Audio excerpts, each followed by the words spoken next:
Le concept de résilience est mobilisé dans plusieurs disciplines comme les sciences économiques, les sciences sociales et les sciences écologiques. De façon générale, la résilience renvoie à la capacité des systèmes, des organisations et des individus à résister, à maintenir ou à retrouver un état dynamiquement stable face à des événements externes inattendus ou en présence de stress continu, ce qui leur permet de poursuivre leurs opérations. Praticiens et chercheurs portent une attention toute particulière au rôle de la résilience en période de crise, où les individus et les organisations sont fortement déstabilisés. La crise peut revêtir différentes formes, comme un accident, un incendie, un choc, un scandale organisationnel, une tension. Ces différentes situations peuvent mener à la rupture de la normalité, ce qui menace la viabilité de l'organisation et nécessite de mettre en place des mécanismes ad hoc et des actions immédiates. C'est le cas de la crise sanitaire de la Covid-19.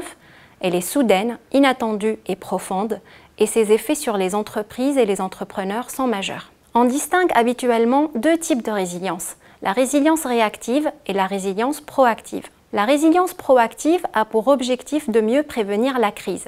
Elle s'appuie sur la capacité de diagnostiquer, analyser, alerter et veiller de manière continue afin de prendre les bonnes décisions dans un court laps de temps. Il s'agit ici de penser avant de réagir, consulter les anciennes pratiques capitalisées et les retours d'expérience, les adapter aux nouvelles circonstances, ce qui permet un gain de temps et d'énergie si précieux en situation de crise. La résilience réactive consiste quant à elle à réagir et s'adapter rapidement aux nouvelles circonstances. Elle appelle l'organisation à réorganiser ses ressources, augmenter ses capacités et créer des structures ad hoc. Dans ce cas, il est important de se réinventer, de repenser les pratiques de management et les modes de travail, de faire évoluer les mentalités et les comportements des collaborateurs tout en maintenant les liens sociaux. En situation de crise, la résilience est donc une capacité dynamique essentielle pour maintenir la continuité opérationnelle de l'organisation et atteindre l'efficacité collective.